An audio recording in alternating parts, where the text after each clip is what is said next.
You are listening to the sounds of the Right On Network. Hello and welcome to On the Record Jams, brought to you by the Right On Network. I'm AJ and along with me is Arthur. Hello, Arthur. Happy New Year, AJ. No, I'm not the first person to tell you at the hour that we're recording, but still, Happy New Year, and let's make it a good one. Hey, Happy New Year is live in 2025. We're recording this January 1st, 2025. And relatively speaking, hey, even if it's March, the year is still relatively new. You know, like it's like if a time traveler is trying to get you to the year 2025, but they accidentally got you to the year 1776. In the grand scheme of eternity, of infinity, that's still relatively close. You got to think of it that way. So Happy New Year to you, Arthur. Yes, sir. What are we doing? What are you putting on the record this time? Okay, so this is episode 9 of On the Record Jams. And what I'm putting on the record is this record by The Clash on the London Calling album. This came out the year of my birth, 1979. This one is written by Paul Simonon, if I'm pronouncing that correctly. Paul Simonon, The Guns of Brixton. So, Arthur, you know, like, we grew up in the era of magazines, right? Magazine reviews, correct? Yep, very much so. And so, like, I'm a big time magazine reader. Spin Magazine, Rolling Stone, Source Magazine, you name it.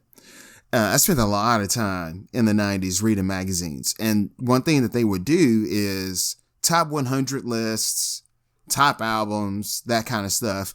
It would even be things on MTV or VH1 where there would be panelists and they talk about music, right? Oh, yeah. And it was definitely a lot of like things you should hear, right? Like even if you're not into this genre of music, you should just hear this. So you would kind of know, hey, maybe what you're listening to now, it has this like 9th generation influence from this, right? So London Calling would always be on there, but I don't think I heard London Calling deliberately. Like, was Clash music played in the background and I didn't know what it was? Yeah, right? But as far as like me deliberately going, hey, I'm going to listen to this, it wasn't until like I became maybe a full-blown adult. Arthur, this song, Guns of Brixton, it's what the young people say. It goes hard. It does go hard. Yeah. We talked about this when we were talking about Wu-Tang Clan Triumph, Raekwon, Gun in Your Mouth Talk. This is Gun in Your Mouth Talk. They were saying like, so the bass player, Paul Simonon, that he realized, hey, you know what? I got to write some songs because that's where the money is, right? The publishing, all that stuff, right? Puffy, give me my publishing back. Remember? I'm going to drop a refrigerator on you. Yeah, I'm going to drop it like on the cartoon joints, drop a refrigerator on you. So, man, I remember that like that was yesterday. That was probably like a 2003 interview, right? Don't make me go figure out exactly when that was, but it was like right around high speed internet time. Like everybody, for some reason, everybody who was online just happened to stumble into that because it's not like now where there's so much traffic. It was just like, hey, Jadakiss is on the radio and he's talking bad about this great guy that just likes to have fun and dance. And he's saying that this guy took his money. And what was hilarious about it is if you go back and listen, Sheik says nothing because he's like, dude, I'm not about to say threats on the air. Remember they kept trying to do the throat clearing with the hip hop police. If you see him in a club, steal on him. Okay, no, I'm sorry. Man, that stuff's coming back like it was yesterday. Okay. So, this London Calling, apparently some execs from CBS, they were overseeing the album. Like, hey, we're going to fly in from America and just watch them recording. And legend has it that Paul Simonon had the mic like face towards the glass, singing this eye to eye to this dude. Can you imagine? No. But it's almost common now where you hear these weird stories about whether it be the punk rock people, the rebellion people, hip hop, whether it be Kanye, whoever it is, like these stories of these like real passionate artists having to fight the authority or whatever to get a song released or to get the point across of you're not going to control what I'm doing. I'm doing this and you need to be in on it. And if you're not, the problem is you, not me. So you almost expect a story to come out about that depending on who the artist is. So, I mean, Arthur, let's not beat around the bush. The bass line. Yes, that's right? The one. Yep. Boy. So, yeah, this is in the true sense of the word a good record. I mean, they don't need me to say that, but this is a freaking good record. And when I listen to this, I just think NWA. Okay. Right? Unpack that. Oh, no, just, it's, to me, I think this is dangerous. I think this song's dangerous. And also, like, when we were kids, you know, so like, okay, we're kids in the 80s, and I'm watching Nick at Night, and they're showing me Donna Reed and Dennis the Menace. That's from the 1950s. So I'm like, okay, that seems like Candyland. And I'm in a modern era, right? Like, there is no room for Wild Wild West. And then when I look back on things, like even in the late 90s and early 2000s, even in big cities, there were nooks and crannies that were not used. Things shut down because in the 80s, families, they moved out of cities and then they moved to the suburbs. And we get Growing Pains and Family Matters, Family Ties, that kind of stuff. The Cosby Show, where, you know, hey, we're in the suburbs, as it were. And then in the 90s, you started getting Seinfeld and Friends and Sex and the City. Then it got kind of hip for young professionals to move out of the suburbs back into those cities, gentrifying, whatever, right? So when I watch stuff from the 80s, like, you know, Run DMC, hip hop, that kind of stuff, punk music, it lets you know like how wild, wild west even big cities were, where you could just kind of do anything. All right. Studio 54, all that kind of stuff. Right. Yeah. So, yeah, what'd you guys say about that? About Wild Wild West, things wide open. Well, you think about our town here with Houston. I know maybe it's just biased towards the time and space we were growing up in, but it was like going downtown was like a weird thing. Like if you weren't going for a job or some specific business related thing that could only happen downtown, you weren't just hanging out downtown. And you weren't hanging out near downtown in our, like, let's say mid 90s, late 90s era until, like you said, like that shift started happening. The bars and the clubs, the go over here to do this, the places to eat, all of that started to be something that came, or at least for me, came into my sphere of existence. And it was like, okay, now we're back over here, but it hadn't been totally quote unquote fixed yet. So you could be at some place that you felt like was nice and go around the corner and it was overtly not nice. Like impressively not Night nice. of the Living Bass Heads. Yes. Very much so. So and then you turn another corner and it's Ritzy. And then you turn another corner and it's Welcome to the Terrordome. Yeah. It's Mad Max. Yeah, it's just wild how that was, especially during that time in Houston, and to find out and look around and get a little bit more perspective and figure out that that was happening all across the world in a lot of big towns. You're like, oh, okay. Good. That I understand this. But, you know, it hit different people in different ways. I think for us, it was just kind of a shoulder shrug. Like, oh, okay, this is why people weren't coming to town, because people are thinking about the bad part more than the good part, or thinking that it's not worth the risk of dealing with the bad part to get a slice of the good part. We're going to stay out here in the suburbs and go to Applebee's and Bennigan's and call it good. And that's going to be that, right? So, yeah. There'll be some records that I'll talk about from the early 2000s where we will revisit this conversation. So The Clash, London Calling, they say the genre for this one, Guns of Brixton, is reggae. So, hey, here are some lyrics, Arthur. The first line, when they kick at your front door. They, right? Yeah. So that's communicating to like the listener, it's us and then it's them. So when they kick at your front door, how are you going to come? I think this is really dangerous. And you got to think, like, remember, okay, it's 1979. So if you're 27, you probably already set in your ways of like, okay, this is the music I like, and then that's it. So it's like, hey, you know what? I think Led Zeppelin is where it's at, and then I'm going to end it at that. So when I'm a teacher in 1987, and they let the teachers wear whatever shirt they want or whatever, or it's rock and roll day, I'm going to have a Led Zeppelin shirt on, because that's where I clocked out, right? Yeah. It's kind of rare when someone, like, hey, I keep following every wave. Like, oh, man, like Led Zeppelin's the hit? Okay, I'm listening to Led Zeppelin. Okay, The Clash is the hit? Okay, I like The Clash too.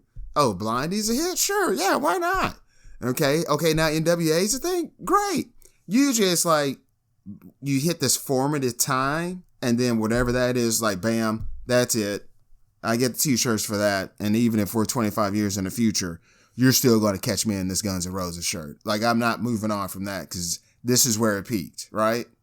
As a person who just bought a Stank On You shirt, I feel openly offended by what you just said. I'm saying it to myself. What do you mean, dude? I'm saying it to myself. So check this out. So what I'm getting at is you got to think this is what teenagers are listening to in 1979. And also this is one of those things where now when something is released, boom, the whole world knows about it.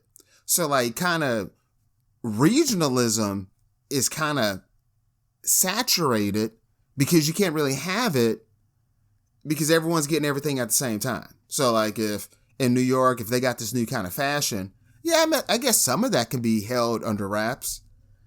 But as soon as you put that online, bam, the whole country knows about it at one time, and then it saturates the market. So there's the way that we used to have regionalism at the time. So like with this Clash album, yeah, by this point, folks, they know about them, but we're still dealing with, like, Arthur, in 1979, are we still dealing with, they played a basketball game, they recorded it, and then they'll put that VHS tape in and show it to the rest of the markets later? Are we still dealing with that in 1979? I believe so. I think tape delay went on for quite a while as we were little kids. That didn't necessarily stop till like post Magic and Bird, so that's still 79, 80 when those guys came into the league and the league took a big jump forward. So yeah, and this was also, as you mentioned, that this was during the time where an album may not come out worldwide at the same time, to further your point, right? That is mind blowing. Just imagine that a game. Now, we understand all games aren't televised, but if it's like, okay, so we're not going to put every single game on television, just the big ones. And even the big ones can't be done simultaneously. Like, hey, let's talk about this. I'm a big time Doctor Who lover. In 2005, when the show came back, it was like 6 months until it was showed in America. Now there's simulcasts. But it took a while for the simulcasting to happen. Very much so. I mean, even if you think about we're going on a tangent for sure, but you think about the anime universe where you had to wait for the whether it be the subtitles or the overdubs in different languages, you could be talking about years in some cases before you would see those anime episodes come out in, let's say, English or the United States or whatever language you were waiting on. Like, they would take their sweet time getting those dubs done, and shoot, you would just have to wait, and they weren't in too big of a hurry to get it to you. And I mean, that's in our lifetime. And I don't mean even in that case, that wasn't even when we were little kids. That was like, again, mid 90s, late 90s. You were waiting for those episodes to become available. Maybe the subtitles came before, but like if you wanted the complete, like the actual vocals being in a different language, yeah, you were going to wait years. Yeah, I think in the 1990s when I would have to wake up like at 4:35 in the morning to watch Sailor Moon. Yeah. Now it's like, dude, I'll stream that and I'll watch it whenever I want to watch it. And you could pick the language too. And pick the language. So they say when they kick at your front door, how you going to come? With your hands on your head or on the trigger of your gun? This, I just, again, like even if a 25-year-old was listening to this, but you know, you got to think you're a teenager, you're impressionable. You just naturally want to rebel against your parents' music. Like one of the first lines on this album, they say something phony Beatlemania. Like just eradicate that, right? Now you can't imagine someone trying to take down the Beatles, right? Right. Unless they're trying to make a rep for themselves and like, I'll get more followers if I say some controversial stuff. Yeah. When the law break in, how you going to go? Shot down on the pavement or waiting in death row? Wow. Right? Yeah. Like, oh my gosh. Because, dude, you can't be talking about that. You can't talk like this. This is reckless talk. In 1979, yeah, and that's where the NWA tie-in really grows its legs too, right? This animosity towards the police just coming out in your face. I mean, they didn't flat out say F them, but it's implied. They're saying something about doing something, then end up in death rows. And speaking of, you know, death row and NWA, they say you can crush us, you can bruise us, but you'll have to answer to, the guns of Brixton. And then like a couple of years later or whatever, there is a riot in Brixton, which is in, I believe, South London. Right. And this is where, they say that, you know, the singer, he would have seen like citizens going through racism, going through like police brutality and all this stuff. So again, where you have like, maybe I wasn't involved in this, even though the Clash before this album came out were having issues with the police shooting at pigeons on the rooftop, all this kind of stuff. That were apparently like commercial birds or something. They got in a lot of trouble. But as far as like, hey, maybe I wasn't involved in this, but like I was a kid growing up in that neighborhood. I'm seeing this stuff. Now I'm reporting it to you. Right. So like things like, you got to think like globally, just phrasing it when they kick at your front door. Maybe you never even heard someone kind of present the information to you like that. Hey, when they kick at your front door. Like that might even be a new kind of talking for, hey, I'm this kid in the Midwest. I've never heard anyone kind of say it like that. Right. The money feels good and your life, you like it well, but surely your time will come as in heaven, as in hell. Now, this is where, hey, speaking of like early hip hop and stuff, the message, right? Like, hey, I'm going to get this money fast, right? Get the cars, the money, and the girls. But there might be a consequence and an expiration date to this, as in heaven, as in hell. You see, he feels like Ivan, born under the Brixton sun. His game is called surviving. And at the end of The Harder They Come. We were talking about that, The Harder They Come, the movie, the soundtrack, right? Yeah. And his game is called surviving. That is some real stuff to me. Like, I say that all the time. I just look at a coworker and go, survival. Like, man, you're just trying to get through the day, right? Like, you got like two different kind of sermons. So like, you know, we're here in Texas and you have these mega churches and it's more, the sermons are more geared towards like, hey, you're stuck in traffic. You have a choice. You can blow that horn and get frustrated, or you can go like, hey, you know what? Serenity now, you know, that's not a big deal. So it's that kind of thing. Then when you're listening to a sermon where, it's in a neighborhood where, hey, it's about surviving. So hey, we're just trying to give you some information just to help you get through the week. Like there's more of a struggle. So you see, he feels like Ivan, born under the Brixton sun. His game is called surviving. At the end of the harder they come. You know it means no mercy. They caught him with a gun. No need for the Black Mariah. Goodbye to the Brixton sun. Whew. You can crush us, you can bruise us, but you'll have to answer to the guns of Brixton. Again, just those lines there where it's like, this will never end. You can do battle of attrition, but there'll be another group cropping up and the struggle is going to continue. When they kick at your front door, how are you going to come? With your hands on your head or on the trigger of your gun. You can crush us, you can bruise us, and even shoot us. But oh, the guns of Brixton. Shot down on the pavement, waiting in death row. His game was surviving, as in heaven, as in hell. I like that refrain where it comes back and all the lines come back to you. Yeah.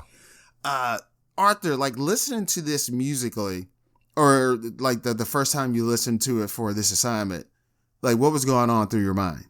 Well, it was very clear. I mean, it's rebellion music, but it's almost disarming, not to play on the word. We're talking about guns a lot here in the song, but it's almost disarming the way it's presented, listening to this, almost 50 years later, right? Like it's just the music that we've been able to consume since then was the chaos of the music, especially with hip hop. The chaos. Like with NWA, with Public Enemy, like you didn't need to know, like that stuff came out and we were like barely teenagers. You didn't need to know a lot to know something was up as soon as you heard the way that stuff sounded. Whereas this sounds a little bit sneakier. And then you listen to the lyrics and you're like, wait a minute, buddy, what are y'all doing here? But I think it's because they were so ahead of the game at this time to be making this type of music with this amount of aggression in it. It's just not presented in the same way as hip hop eventually became to be, let's say 10 to 12 years later, where we were getting some really harsh stuff, whether it be Public Enemy or whether it be a lot of the West Coast guys, NWA, Ice Cube, that whole crew. Like some of the stuff we got from them, it wasn't nearly as subdued as this sounds in comparison, but the messaging is quite the same, especially when you lead off when they kick at your front door. How are you going to come? With your hands on your head on the trigger of your gun. Like, what are you going to do? Because they're coming for you. And what are you going to do about it? It's like, whoa. I can't believe this. Okay, so, yeah. All right, so, I always knew about this line, but I never knew that there was video footage of this until like a couple of months ago. So, the Beatles in their early days, we're talking like 64, 65, they're playing at the Albert Hall. So, I mean, you got the royalty there. And at the end of one of the songs, John Lennon goes, hey, the people in the back, clap your hands. The people in the front, rattle your jewelry. Maybe I'm speaking out of turn. To me, that's just as close as when they kick at your front door, how you gonna come? Like, to me, I think that's some punk rock stuff. So, the Beatles, they talked about like, hey, before us, like the Queen, she wouldn't even know that people like us existed in their country, right? Because we're from a different class, a different region of the country, all this stuff. And like the way that we're saying phrases and going about life, they're not even aware of that. So I can imagine maybe like some people in the United States or anywhere buying this album and like listening to a lot of the songs on here and specifically this one. And some Americans in 1970s at the time thought, oh, I thought England was jolly old England stuff, Mary Poppins and the Mighty Python. Whereas, okay. I'm not saying the Mighty Python is, excuse me. Yes, excuse me. But I can see like American audience thinking like, I thought everybody was just jolly old England over there. And then when you hear like this kind of guttural dialect delivery in this, you're like, I didn't know like that was even an option over there. Cause this sounds kind of hardcore. Like this sounds really like street level dangerous graffiti type stuff. So like, oh, I didn't even know that they got down like that over there. I could just see like maybe a lot of people going like, oh, okay, I just thought everybody was just walking around going, oh, jolly old sir, oh. Yeah. Does that make sense? Yeah, that makes sense. But I think that's that makes your NWA tie in even stronger too, right? Because I think that's what a lot of hip hop did, is shine a light on some of these little dark corners of these different towns and part of the country. It's like, hey man, things aren't going as great over here as you would see just based on the TV shows. And even especially we talked about this a little bit earlier, but like the suburban sitcoms, 80s, and the stuff we were getting from hip hop in the late 80s and early 90s was like, dude, this ain't suburbs over here. Like, we want to make sure you understand it ain't sweet over here. So Los Angeles, you were getting those Aaron Spelling shows in the early 80s with Heart to Heart, all these things where we're on Melrose, we're in 90210.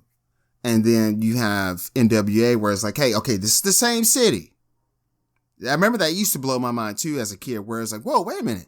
This is not even that far away from each other, just geographically. But hey, this is the same city, but in this area it's going down like this. Right. And it made you think, it's not all just an Aaron Spelling show. It made you think somebody's not telling the truth. And then, you find out that's just how it works. Like there's different parts of town, and it is what it is. And that they're not all the time relatively far from each other. It's kind of interesting how it never has to be spoken, don't come over here. Like that never has to be said out loud. Sometimes I bet it is said out loud, like, hey, do not go over there, or do not come over here. Or you can come over here during working hours, but once it's 4 o'clock, or if you're in the East Coast, it's 5 p.m., you need to start getting out of here. You come over here during work hours when you're working here, but then after that, sundown, you need to be out of here. So, yeah, man. The Clash. I mean, just think about that name, The Clash. The Clash. Boy. It's crazy that this was on the double album, and I love my narratives about double albums is people, another gun reference, emptying the clip, right? Like, hey, this is all we got. We're going to put it all out here. This is everything we know how to do. Check out this double album. And we want your money for this double album too, but it's going to be good. Just trust us. And after that, we don't know what else we got for you after that. We're going to do a live album or something after that. And these guys did a double album and then backdoored it with a triple album. That's really crazy to me. And I think that was also like a punk rock middle finger thing with, it was like, hey, don't do that. Like the record company, like, hey, do not do this. Okay, well, watch this triple album. Yeah, it's interesting that they were able to get it out, because I know I talk a lot about Prince, and let's say if this was the triple album was 1980, the double album was 1979, and Prince showed up in the late 80s trying to do the same thing, and he had become huge. Like, you're talking from the time of London Calling all the way to Purple Rain is like 4 or 5 years, but it's a completely different planet by the time Purple Rain comes out. Like, there's music videos. This guy actually got to make a movie and like Prince is this huge deal, and he shows up to Warner Brothers with a triple album, and they're like, no. How about you don't do that? And you broke up with the Revolution too? No, we're not giving you 3 albums right now, buddy. We're going to need you we could do 2, but we need to come up with something else for this other album. Maybe we put it out some other time. Yeah, and one more little weird kind of aside tangent reference. So, especially like 1979, we're about to get episode 4 and 5 Star Wars Empire Strikes Back. And then in the early 2000s, or even now, some people, they'll make some Star Wars stuff, and folks will go like, hey, this isn't giving me that feel. Like it's not the same. It's not giving me that feel. Well, there's two reasons for that. Because now you're not 9. Okay. You're not 13. And also, okay, so we're giving you this first Star Wars film. So even though it's 1977, 1979, the person giving you this, hey, I'm from the 1950s. And then I was being raised by some folks from the 30s, maybe vaudeville, no television. They're sitting me on their knee and talking to me about some World War II stuff that they were involved in. Or I'm working on Star Wars 1977 and I was in World War II and I'm making this thing, right? Or like the fact that, or maybe the people that were making the movie, they're from the Korean War, or they can tell, I know if that human was involved in a war or not. I remember I was in Germany and when people, before the wall came down, you had East Germany, West Germany. And when I would meet people from East Germany that were, let's say 40 and up and people who were not, you could tell the difference through their dialect, all this stuff. So kind of what I'm getting at is when, again, another Beatles reference, reggae comes out and the Beatles like, hey, we want to try to give that a go. And they do Obla Di Obla Da. And it's kind of like, this isn't reggae. Still interesting stuff. But maybe the reason why we couldn't really nail it is because the folks that are doing reggae, we're in this environment, we're in this culture, and we got this history that led to reggae, where that might not be within you. Like if someone say, F all y'all, right? That's not natural for certain people just to go, F all y'all. Right. But like I'm from around a place where that's kind of just in you and I can just easily say it. Where there's some other things where it's like, I don't feel comfortable saying that because that's not just naturally within me.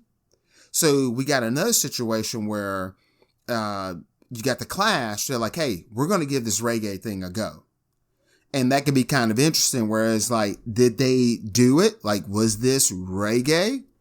And if it was, or if it wasn't, it is interesting because it's like, all right, we're from this part of the world. We're from this part of town. So we have our own history and being exposed to things and seeing different parts of industry and all that. And now, yes, we listen to some reggae records and we're influenced by that. But then we're also influenced by whatever we saw as a kid, whatever our grandfather told us and all this stuff. And now, boom, I'm about to make this attempt. So, Arthur, was this a reggae record? Is this like a Die Hard thing where I have to say if it's a Christmas movie or not? Like, I don't know what it is. I'm not sure. I mean, it's post Bob Marley. I mean, you think if Bob Marley stuff was in the 70s, mid 70s was, I mean, Jammin' was 77, Waiting in Vain 77. I mean, that's Exodus. So, I mean, they had maybe enough time to get a feel for what they thought reggae was. And there was a lot of high profile reggae outside of Bob Marley that had come out in the early 70s and mid 70s. So maybe unlike what you talked about with the Beatles, maybe they didn't have enough time to be able to absorb the material in that same way. Whereas the Clash, maybe they did and they got a little bit closer to it. But yeah, I don't know how to classify this song really. It's just it's jamming. It's if we have a bucket for that, it's in that bucket for sure. Yeah, I just think it's some street level stuff. Yeah, so it's like you got Star Trek, the original series. It's made like in Act 2 of the Cold War. And you might have some folks where we're working on this show and I was involved in World War II. And then we fast forward to Star Trek, The Next Generation, where, it's kind of being made after, kind of towards the tail end of the Cold War. And then towards a quote unquote peacetime. Maybe it's some people working on a show where like I never had to be recruited or really be forced to join military service. So you're just going to have it's going to have a different kind of edge. So I find that interesting too, is what environment were these musicians in as they approach the studio, as they approach songwriting? when we talk about context. So why don't we do this, Arthur? Why don't we take a short break, and then when we come back, we'll talk about what you want to put on the record. 2025 is alive. Johnny 5 is alive on the Record Jams. Keep jamming. Born out of violence, adopted in chaos, teenager Cassandra Cain is seeking the answer to a question. If nurture can undo nature. Raised to be an assassin, Cassandra is trying to burn the pages of her past and write a whole new future. So I'm throwing gasoline of vengeance, and I'm lighting matches with my pain. Now I'm setting fire to those who've burned me, as I watch my past go up in flames, up in flames.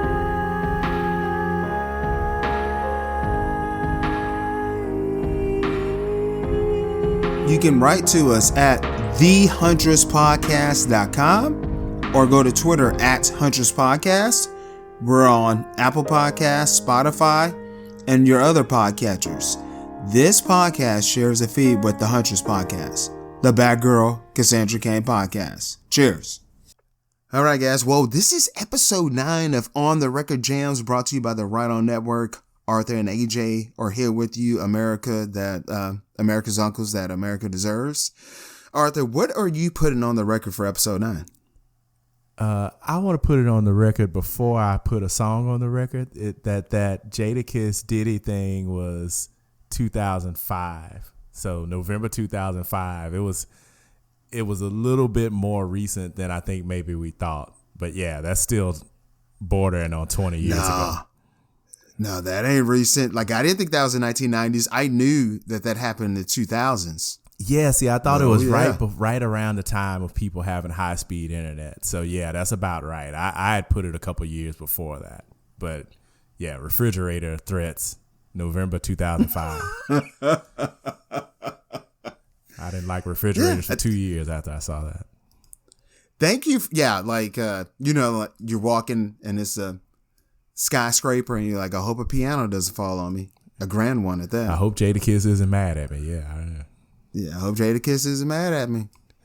So, hey, what about that Incarcerated Scarface's Jadakiss freestyle? Oh my goodness, man. Incarcerated Scarface's, that's one of those beats, right? That's one of those you can't stop it. Seminal, perfect, classic. It seems like could have been, if somebody told you that was the 10th hip hop song ever, like you wouldn't think that wasn't true based on how perfect that beat is.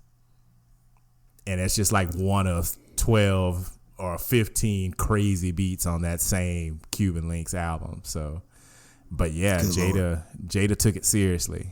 He had a lot of respect for it, obviously, with that freestyle. And it's crazy to think in the mixtape era, that type of stuff would just happen all the time. Like those freestyles, like that type of stuff, it would just go on all the time. And it's just a matter if you stumbled into it or not, if you have the MP3 on some hard drive from 20 years ago or not. It's just, sometimes you heard it, sometimes you didn't, you know? So what do you place on the record this time, Arthur? All right. It's been a while for us to get to episode 9 and me to not talk about either of these two artists. This also showed a lot of restraint, but I guess it's just a part of the format, right, where we do one song. I'm going to take Jay-Z featuring Nas from American Gangster, the song Success. This is 2007. And it's a good one. No ID produced this. If you don't know, No ID is awesome. He came back years later and did 444 with Jay-Z, all the way through.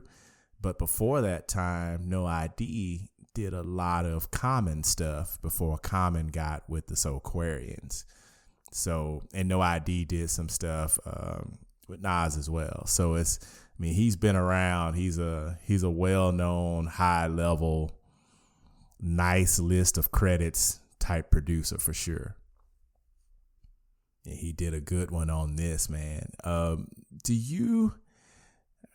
We want to jump in on this. Like, do you remember the concept of like Jay-Z and Nas working together? Like, did you remember the kind of the context of that being a really big deal? Oh yeah. I remember more of the context of them going so long without doing a record together. And they're from the same genre, the same metropolis area. And it's to the point where it's, you guys have to be actively not working together. Right. Is that correct? Yeah, that makes sense. I think these two guys are two of my favorite rappers. And I didn't pick one. When I was, allegedly in 2001, we all had to pick one, and you had to hate the other one. And I was like, nah, I didn't fall for that with Tupac and Biggie. I'm not falling for this now.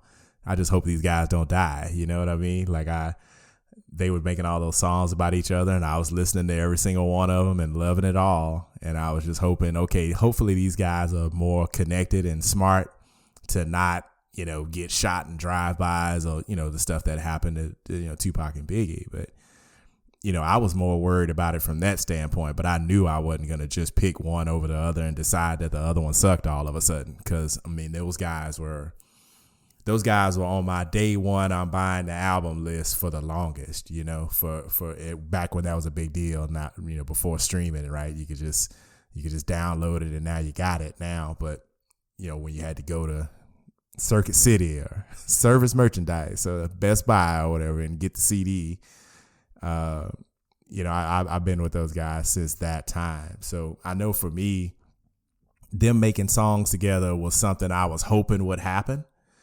And it just didn't look like it was going to happen.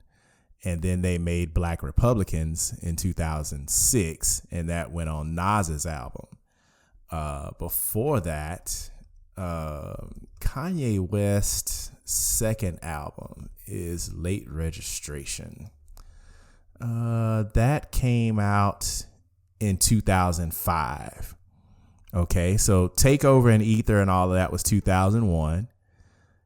Late Registration was 2005, and Nas is on that album, if you remember, right? Oh, yeah. We Major, right? We Major. Oh, yeah. That's my favorite track. It's good, right? And Nas just comes through there and does a typical great Nas verse. And it's like, well, wait a minute, folks. Like, why is Nas with Kanye? Can this happen? Is this reasonable?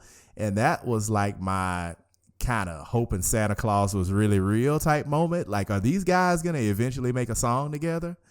And with Kanye being like, in my mind, one of his biggest contributions to music was kind of like desegregating these subgenres within hip hop. So he would do a Mos Def and Jay-Z on the same song. He would do like Common and some popular rapper on the same song, because he was like, hey, these guys are all rappers and I know them all, and I want to make a good rap song. I don't care about subgenres. I'm just going to make the song. And if I can get all these people together, it's going to happen. So I remember with We Major, it has this big, long outro. And I was thinking, man, is Jay-Z going to get a verse on this song? And then it never happened. And then me and the internet complained about it for the longest.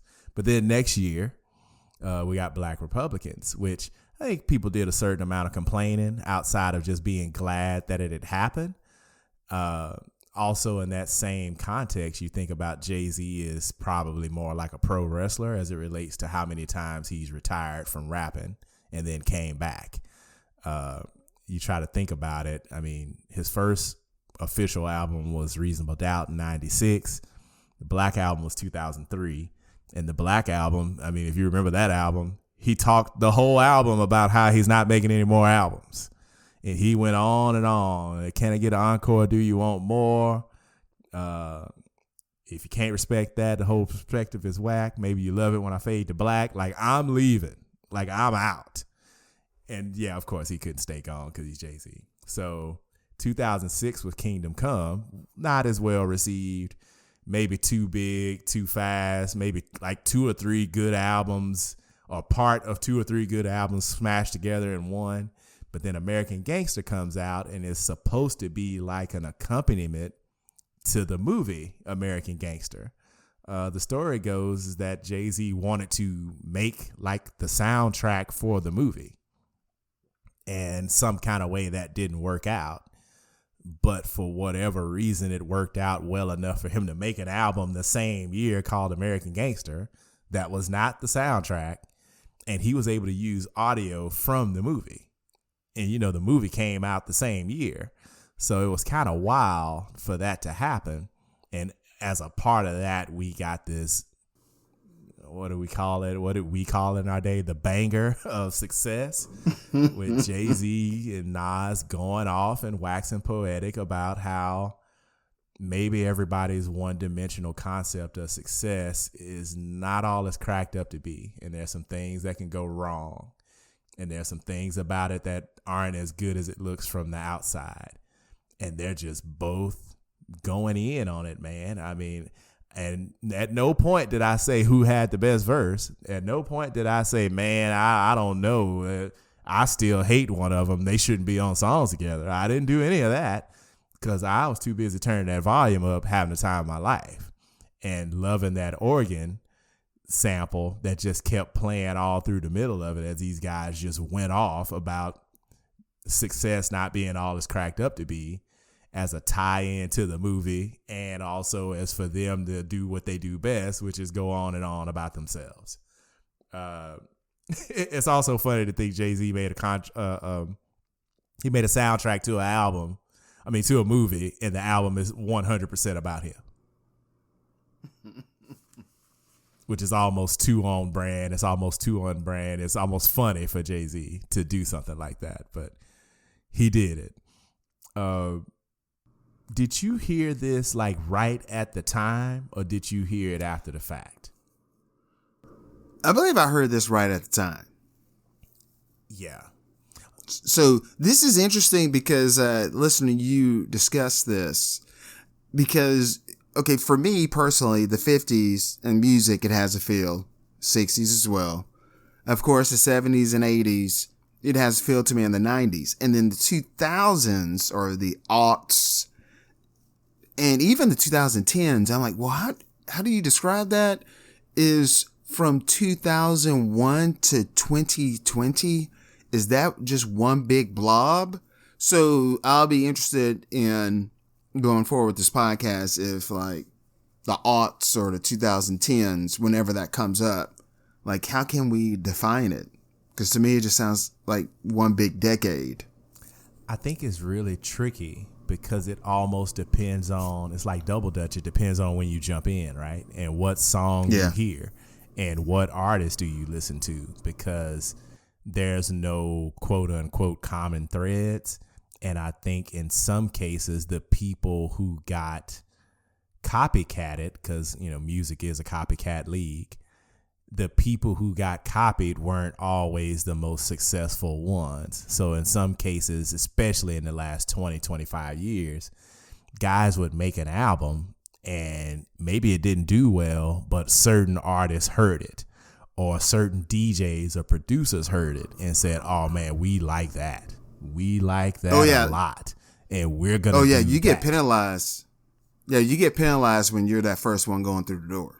Right. Or people just get, or not penalized, but you don't reap all the success. Right. And depending on what you do, if it's really easy to duplicate, you really don't get to shine on it. But sometimes it's just, I think the other thing too, I look at it is like with those internet connections being what they were from like 2003 on, the ability to download whole catalogs illegally. And before you started having all the streaming apps and the Spotify's and the things of that nature, people were getting their hands on a lot of music, and you could, like whatever we call binge watching now, you could binge listen, and you could just have all of, let's say, Rick James's albums in one folder, and you just listen to all of them. And Al Green, and some of those things were out of print. So it was very difficult to get your hands on 70s and 80s music in some cases. And then that period of time kind of unlocked that. And then I think it made things a little bit different and weird for the producers too. So when the music wasn't selling as well, especially in hip hop, it kind of became an environment of where there's really no template to follow. So you can kind of just do what you want, especially if you already have a big following. And so I look at this album and just these artists being together as kind of a sign of that. Like Jay-Z and Nas being like, we're kind of too big to still be bickering with each other. And we're big enough to just randomly do songs together. And we're just going to come in and we're just going to go off for a while. Let's get 3.5, 4 minutes of this and let's do it. And we'll do this 5 or 6 times and maybe we'll still be kind of competing and elbowing each other in the ribs on the way, but we're going to do this. And success, I mean, yeah, you're talking about an organ sample. I don't know if that was like cheating or anything. I don't think we had a bunch of organ samples going on in this period of time. I don't know if you have a bunch of them across hip hop overall, period. There's no vocal sample here, which would have been, let's say, the early 2000 Rockefeller thing, which, you know, me and Kevin and you talk about all the time about the samples with the vocals and the vocal sample is saying something and then the rapper is talking back to the sample and all that in the middle of the song and all that. Like this isn't that. So I don't know how you really want to slot this song out outside of just, I mean, the chorus, if you want to call it that, is like, let that B word breathe. And it's like, that's kind of it. Like, hey, we're here. We want this thing to be wide open so we can say what we want to say. Because we got something we got to get off our chest here. And here it is. And we don't want you to get lost. Drum tracks real straightforward. Organ. And both, I mean, Jay-Z's like yelling. And this isn't how Jay-Z raps normally. But he yelled on this and he had something he had to say. I like hip hop records where this could be done live with instrumentation. Oh, yeah. And I think that's what happens here. Yeah, I can imagine if they've done this at live, it would be really, really fun, especially because of how strong it is, because it's like a brag record, but it's also like a defiant record. Like, you guys think this is all easy and good, but like, we're doing this. Like, we're taking the chance. We're dealing with all the stuff you got to deal with to be who we are and where we are. And honestly, it's kind of not all it's cracked up to be, but we're kind of tired of y'all. We're still above y'all. Like, I think this is something else I see as a part of this song too, because this is kind of during the time where a lot of that mystique was coming off of celebrities and rappers especially, right? Because at this point, there was already starting to be like reality shows and documentaries where you're seeing too much of these guys' life. And so some of the bloom was coming off the rose, that these guys in some cases weren't necessarily like larger than life figures. Whereas Jay-Z and Nas are like, yeah, you could watch those guys on VH1, but we're not those guys. Like, this is Jay-Z and Nas, folks. Like, we're big deals. And don't lose your mind and think that just because you know other rappers doesn't mean you know us and where we're at. And I think those guys, if there was anything, there was like a pressure for them to be kind of separate themselves in that way and say, hey, we're still superstars. We're still big deals. And in some cases, just that them coming in together is another way to say we're so big, we can get over our issues and do a song together. So, okay, in the land of ones and zeros, binary, you always get the age-old argument of Star Wars, Star Trek, the Beatles or the Rolling Stones, Elvis or the Beatles, Oasis or Blur, DC versus Marvel. It goes on and on. And I think it was one of the X-Men movies, maybe Future Past, where you have Professor Xavier and Magneto. They're on different sides of an argument philosophically, and they're battling this over the decades. And then at the very end, they're going to die in each other's arms because a bigger threat is coming. So with Nas and Jay-Z, we have these guys where one is from Queens, the borough of Queens, Queensbridge, and one is from Brooklyn. And at the time, especially in the 90s, you would say like, hey, they're coming at from like different angles. Like, hey, we're both MCs. We're both from New York City, but we're from different places, and we could rap about the same topic, and how we're going to come at it is going to be dramatically different. And then as we fast forward into the future, and a young person investigates this stuff, it's like, oh, those are those guys from the 90s, right? Like, it'll just all be the same thing. Like, as far as like trying to get a degree of difference and nuance, it's like, oh, that 90s rap.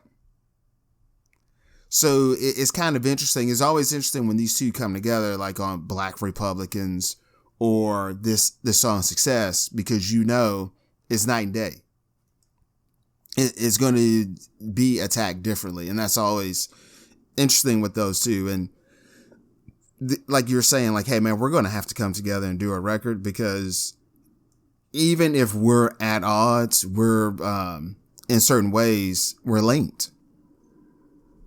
Right. We're going to always be linked. Like when people are talking about like the history of rap or this, they're going to have to bring up, like if someone's doing like the history of hip hop, and they go like, and then we get to the 90s, they're going to bring us up together. Right. So that's kind of interesting.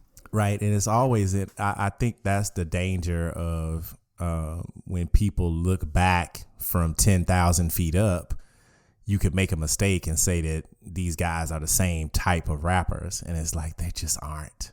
And even when you put them on songs together, it becomes even more obvious, because the way they put words together, the way they make a point, like they're both so excellent in so many different ways, especially when you can hear in some songs that it's almost like they heard the other verse first. Like you almost hearing it in the order that they heard it. Like almost like Nas comes in at the end of this song and his verse sounds like he's heard Jay-Z's verses already. And he's like, oh, okay, let me come get my point. Like, I see what you're trying to say. Let me say the same thing in my way. And then he comes at it in a completely different way. Like, I want you to understand, like, this isn't a United States thing. This is like a world thing. And sometimes, like, especially on this Success song, like Jay-Z's talking about that one-dimensional rich guy stuff in like, hey, this isn't all it's cracked up to be. Like, I got all this stuff, but I kind of miss it when I didn't have all this stuff, because at least I knew, like, I could react the way I know how to react when people come at me in a way that I don't like. And now that I'm successful, I don't really know how to function with disrespect. It's almost like he's still struggling with the same thing from 10 years ago, right? Because in 1997, he was like, if I shoot you, I'm brainless, but if you shoot me, you're famous. And it's like that. He started a song with that. And it's like, Success to me is almost like a sequel to Streets is Watching, because it's like, hey, I'm 10 years removed from that, and I still don't know how to function when people coming at me sideways, when this wouldn't have happened to me before I was famous in this way. Like, there's no way somebody would do the stuff that people do to me now. And so I always love that narrative throughout Jay-Z's music. And Nas is more kind of like, I think we always call him like he was grown man rapping before grown man was cool.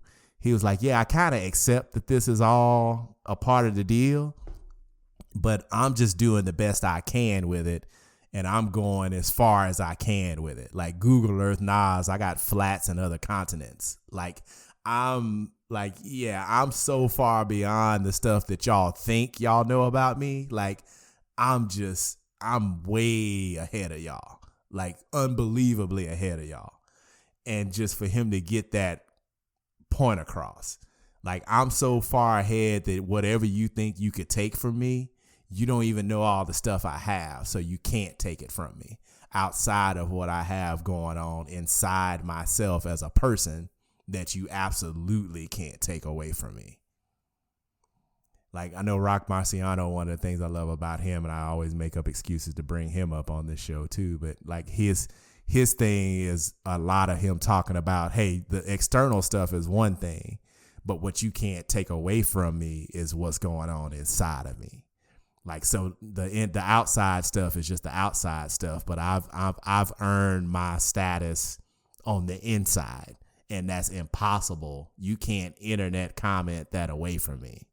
And I think Nas has been another type of rapper that talks about that stuff a lot. So I really enjoy that. My villain appearance, sacred blood of a king in my vein ain't spilling. Ghetto Othello, Sugar Hill Romello, Camaro driven. I climax from paper, then ask, why is life worth living? Nas said that. Yeah. To receive great, but I lust giving. Just getting that in there, sneaking that in there. Yes. And then he comes back to it to talk about the people he mentioned on One Love came home to paper in hand. Like, hey, don't kid yourself. Like, I'm living it. Like, I rapped about guys going to jail. When they got out, I took care of them. Like, and he gets that point across real, like, it's just 2 lines, real quick. Nothing sneaky. He just says it in the middle of the verse and then moves on. And it's like, yeah. Because he's like, I'm comfortable in my own skin. I don't need to prove this to you. But I think it's funny because Jay-Z is more like, I'm trying to get the point across that I'm still Jay-Z, and whatever you guys think, y'all are missing the point. Like, people said Hova was over such dummies. Even if I failed, I landed on a bunch of money. Y'all ain't got nothing for me. Like, I have no idea what you guys are going for. Like, I think I've done everything I've asked to do.